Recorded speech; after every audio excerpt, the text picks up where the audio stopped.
प्यारे बच्चों, class 12th विषय पॉलिटिकल साइंस इंटरमीडिएट परीक्षा 2024।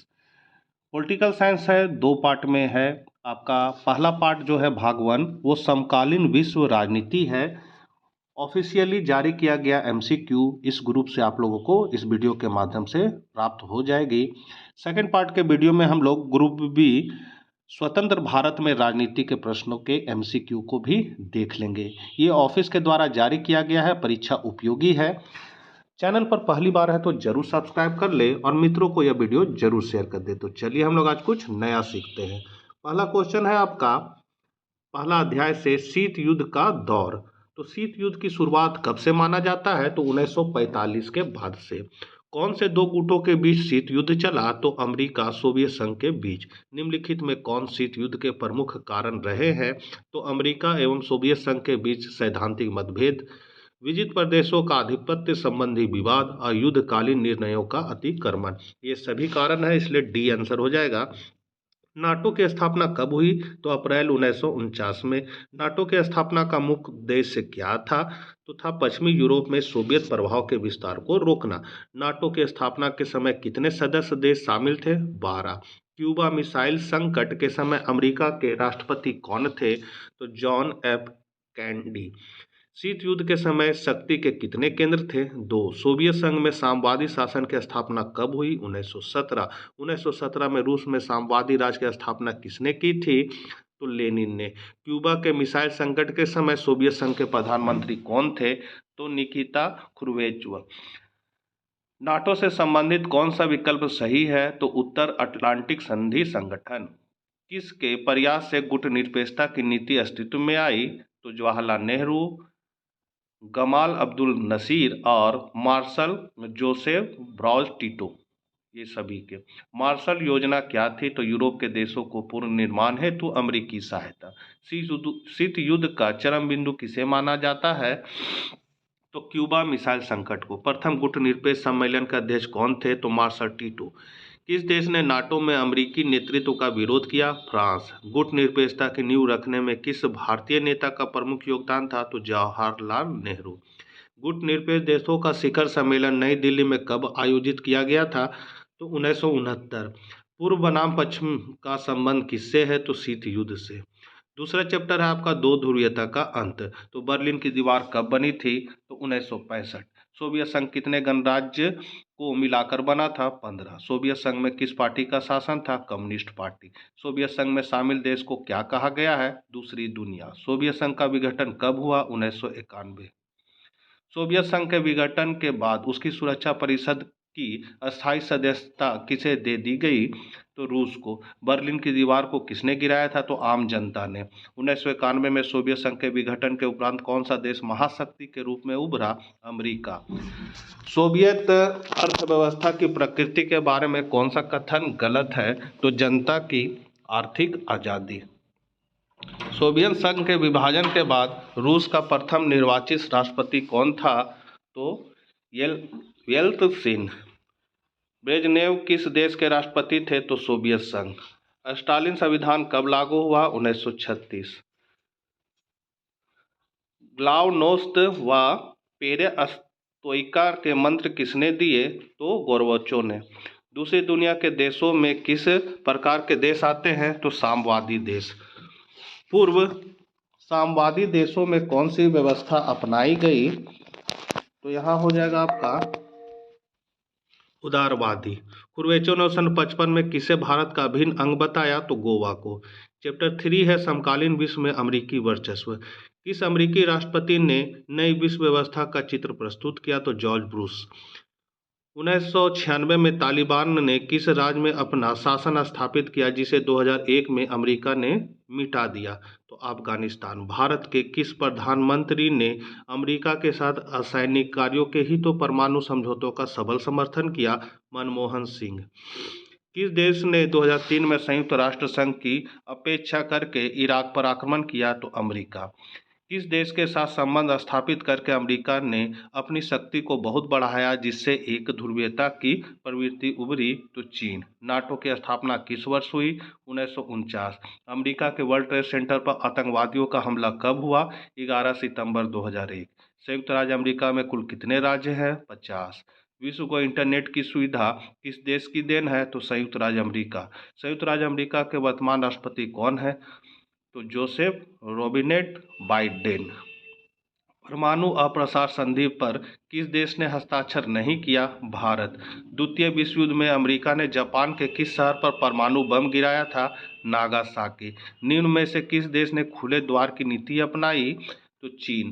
भारत ने पोखरण में दूसरा सफल परमाणु परीक्षण कब किया? 1998। एक ध्रुवीयता का क्या अर्थ है? तो अमेरिका के हाथों शक्ति।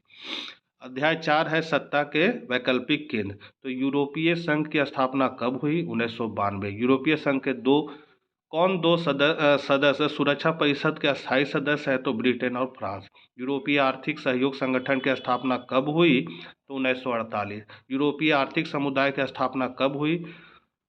1957। यूरोपीय संघ के दो सदस्य देश ब्रिटेन और फ्रांस किसके अस्थायी सदस्य थे? तो सुरक्षा परिषद के। यूरोपीय सदस्य का पहला प्रत्यक्ष चुनाव कब हुआ? 1979। जर्मनी का एकीकरण कब हुआ? अक्टूबर 1990। निम्नलिखित में कौन सा देश परमाणु शक्ति संपन्न नहीं है? नेपाल। नई मुद्रा यूरो को जनवरी 2002 में कितने देशों ने अपनाया था? 12 देशों ने। सन 1949 में यूरोपीय परिषद की स्थापना क्यों हुई थी? तो राजनीतिक सहयोग। यूरोपीय संघ 2005 ईस्वी तक दुनिया का सबसे बड़ी आर्थिक व्यवस्था बन गई। किसने खुले द्वार की नीति अपनाई? चीन। यूरोपीय संघ के झंडे में सितारों की संख्या है 12। यूरोपीय संघ और एशिया में आसियान का उदय किस रूप में हुआ था? तो शांतिपूर्ण एवं सहकारी व्यवस्था के क्रम में। सन 1988 ईस्वी में ओपन डोर मतलब खुले द्वार की नीति किसने चलाई? तो देंग शियाओपिंग ने। आसियान वे या आसियान शैली क्या है? तो आसियान सदस्यों के अनौपचारिक और सहयोगपूर्ण कामकाज का स्वरूप है। निम्नलिखित में कौन आसियान का सदस्य है? तो इंडोनेशिया। साम्यवादी चीन का उदय कब हुआ? 1949। एशिया का कौन सा देश जो अकेले G7 का सदस्य है? जापान। चैप्टर 5 है आपका समकालीन दक्षिण एशिया। तो दक्षिण एशियाई देशों में सबसे बड़ा देश कौन है? भारत। दक्षिण एशियाई देशों में सैनिक शासन सबसे पहले किस राज्य में स्थापित हुआ? पाकिस्तान। दक्षेस का पहला सम्मेलन कहाँ हुआ? बांग्लादेश। दक्षेस में कुल कितने देश शामिल है? 7। 1972 का शिमला समझौता किन दो देशों के बीच हुआ? तो भारत और पाकिस्तान। लिट्टे किस देश में एक आतंकवादी संगठन है? श्रीलंका। दक्षेस की स्थापना कब हुई? 1985। बांग्लादेश को भारत ने कब मान्यता दी? 1971। निम्नलिखित में कौन सार्क का सदस्य नहीं है? इंडोनेशिया। सार्क 1985 में स्थापित किया गया था। इस संगठन का पूर्ण रूप क्या है? तो दक्षिण एशियाई क्षेत्रीय सहयोग संघ। निम्नलिखित में कौन से देश में राजतंत्र, लोकतंत्र, समर्थक समूहों और आतंकवादियों के बीच संघर्ष के कारण राजनीतिक अस्थिरता का वातावरण बना हुआ था? नेपाल। निम्न में कौन चारों तरफ भूमि से घिरा हुआ था? नेपाल। दक्षिण एशिया का वह देश जिसने सबसे पहले अपनी अर्थव्यवस्था का उदारीकरण किया? श्रीलंका। निम्न में कौन से देश में सेना और लोकतंत्र समर्थक समूहों के बीच संघर्ष में सेना ने लोकतंत्र के ऊपरी बाजी मारी? पाकिस्तान। दक्षिण एशिया के केंद्र में अवस्थित कौन से देश की सीमाएं दक्षिण एशिया के अधिकांश देशों से मिलती है? भारत। छठा चैप्टर है आपका अंतर्राष्ट्रीय संगठन से। तो संयुक्त राष्ट्र संघ कब अस्तित्व में आया? 24 अक्टूबर 1945 को। अंतर्राष्ट्रीय न्यायालय कहाँ स्थित है? हेग में। वर्तमान में संयुक्त राष्ट्र संघ के महासचिव कौन है? तो एंटोनियो गुटरेस। संयुक्त राष्ट्र संघ की सुरक्षा परिषद में कुल कितने सदस्य हैं? 15। विश्व व्यापार संगठन की स्थापना कब हुई? 1995। भारत संयुक्त राष्ट्र संघ का सदस्य कब बना? 1945। संयुक्त राष्ट्र संघ का सबसे बड़ा अंग कौन है? सुरक्षा परिषद। अंतर्राष्ट्रीय मुद्रा कोष का मुख्यालय कहाँ है? तो वाशिंगटन में। निम्न में कौन सुरक्षा परिषद का स्थायी सदस्य नहीं है? तो इटली। संयुक्त राष्ट्र संघ के कितने अंग हैं? 6। मानव अधिकार परिषद की स्थापना कब हुई? 2006। एमनेस्टी इंटरनेशनल का संबंध किससे है? मानव अधिकार। क्यूबा संकट किस वर्ष हुआ था? 1962। वीटो के प्रावधान का फैसला किस सम्मेलन में किया गया? याल्टा। परमाणु अप्रसार संधि कब अस्तित्व में आई? 1978। सातवां चैप्टर है समकालीन विश्व में सुरक्षा। तो संयुक्त राष्ट्र संघ के चार्टर में किस व्यवस्था को स्थान दिया गया? तो सामूहिक सुरक्षा। दो महाशक्तियों की भूमिका में कौन सी स्थिति पैदा की जिससे तीसरा महायुद्ध घटित ना हो सका? तो आतंक का संतुलन। किस संधि ने परमाणु परीक्षणों को पूर्णतया वर्जित किया? तो व्यापक परीक्षण प्रतिबंध संधि। शांति हेतु एकजुट हो जाओ योजना का प्रस्तावक कौन था? तो डीन अचेसन। 9 उपनिवेशवाद पद बंध किसने गढ़ा? तो घाना के कामरे नक्रमा ने। निःशस्त्रीकरण आयोग की गठन कब हुई? 1952 में। नक्षत्र युद्ध कार्यक्रम किस देश ने अब बनाया? संयुक्त राज्य अमेरिका ने। शांति निर्माण की विधि का प्रयोग सबसे पहले कहाँ हुआ? तो कांगो के गृह युद्ध में। निम्नलिखित में से नाटो का सदस्य देश कौन सा नहीं है? भारत। कितने देशों द्वारा जैविक हथियार समझौते पर हस्ताक्षर किए गए हैं? तो 155। किसने कहा कि हम संयुक्त राष्ट्र के बिना आधुनिक विश्व की कल्पना नहीं कर सकते? तो जवाहरलाल नेहरू। शीत युद्ध कब आरंभ हुआ? द्वितीय विश्व युद्ध के बाद। सुरक्षा धारणा के तहत रासायनिक हथियार संधि कब हुए? तो 1955 में। मानवता की रक्षा का व्यापक अर्थ है अभाव और भय से मुक्ति। सुरक्षा धारणा के तहत जैविक हथियार संधि किस वर्ष संपन्न हुई? तो सन 1972 में। विश्व राजनीति में प्रत्येक देश की सुरक्षा का दायित्व व्यवहारिक रूप से किसे करना पड़ता है? तो स्वयं प्रत्येक देश को। सुरक्षा का क्या अर्थ है? तो खतरे से मुक्त रहना। किसी भी युद्ध में नुकसान होता है तो सैनिक एवं जानमाल का। वर्ल्ड ट्रेड सेंटर पर आतंकवादियों ने कब हमला किया? 11 सितंबर 2001। सुरक्षा परिषद में कुल कितने सदस्य होते हैं? 15। चैप्टर 8 है पर्यावरण और प्राकृतिक संसाधन। पर्यावरण सुरक्षा संबंधी पृथ्वी सम्मेलन कब हुआ? 1992 में। क्योटो प्रोटोकॉल 1997 का संबंध निम्नलिखित में से किससे है? तो पर्यावरण संरक्षण से। ओजोन परत का नुकसान निम्नलिखित में से किस गैस से ज़्यादा उत्सर्जन से हो रहा है? तो क्लोरीन गैस। ओजोन परत के नुकसान से मानव में निम्नलिखित में किस प्रकार के रोग हो सकते हैं? तो त्वचा कैंसर रोग। क्योटो प्रोटोकॉल पर भारत कब हस्ताक्षर किया? 2002 में। किस दशक में पर्यावरण से संबंधित मामले राजनीति के मामले बने? 1960 के दशक। पर्यावरण की सुरक्षा के लिए पहला अंतर्राष्ट्रीय सम्मेलन कहाँ हुआ था? तो स्टॉकहोम में। क्योटो प्रोटोकॉल पर कब हस्ताक्षर हुआ? 1997। 1952 में पृथ्वी सम्मेलन कहाँ हुआ था? तो रियो डी जेनेरो। विश्व पर्यावरण दिवस कब मनाया जाता है? तो 5 जून। विश्व की साझी समस्या कौन सी है? वायुमंडल, समुद्री सतह, वायु अंतरिक्ष। तीनों है तो डी हो गया। ग्रीन हाउस गैस संबंधित है वैश्विक ताप वृद्धि से।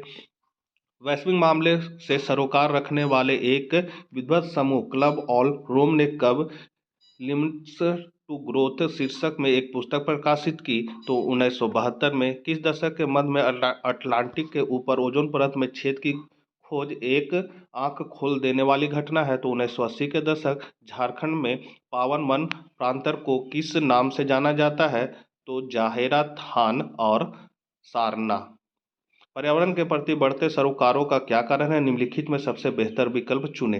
तो यहाँ हो जाएगा सी। मानवीय गतिविधियों से पर्यावरण को व्यापक नुकसान हुआ है और यह नुकसान खतरे की हद तक पहुँच गया।